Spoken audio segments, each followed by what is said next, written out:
Can I take the opportunity to welcome you all here to our 30th anniversary forum. We're really proud to have made the progress, and we're really proud that you've all taken the time to come and be with us. And I'm especially grateful to our speakers for coming along to speak this afternoon. 30 years ago, the dream was to dramatically improve learning through the judicious use of technology.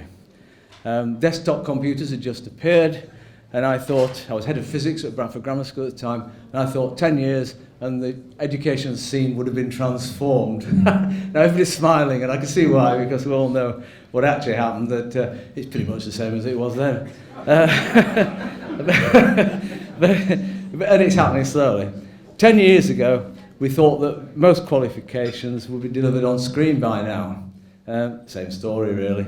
Actually, it's not quite the same story, because City and Guilds took a very bold move over 10 years ago and shot out in front of everybody else to do assessments on screen, and they showed the world really how to do it, and they've been doing it ever since. And Chris Jones from City and Guilds is going to talk to us a bit about that shortly.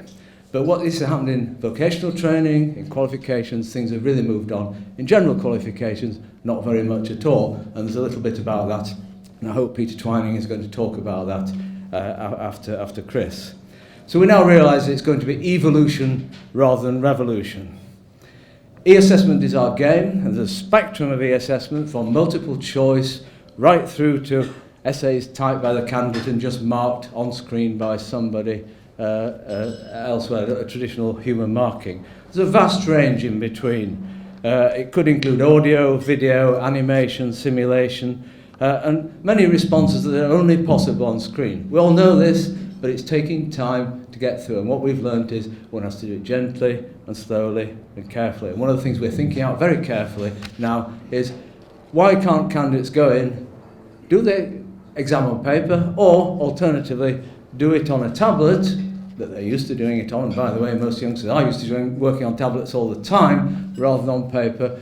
And so we're working with partners, many awarding bodies that are here today, and RM as well. We're working with them on the possibility of that being the simple choice. Go in, do it on a tablet, and it's marked in the usual way by markers. And that being the first stage, which then might develop into more complex e-assessment.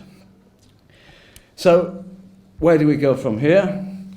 No single organisation has all the answers, and I'm really keen that UK PLC works together, and we've been talking about this today, that all of us here need to work together to think about, if we don't do it properly and effectively in the UK, and we have got a lead in this area, if we don't do it properly and effectively, then we'll have it done to us by the Californians, and we've had it done to us in so many other areas, Facebook, about Google and so on.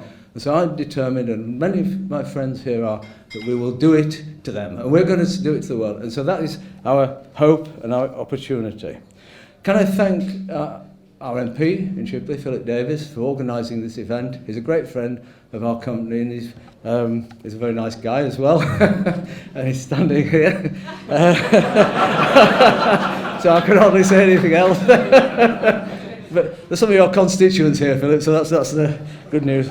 And our speakers. So I'm really, really proud that the Secretary of State, Nicky Morgan's come along to speak to us a bit.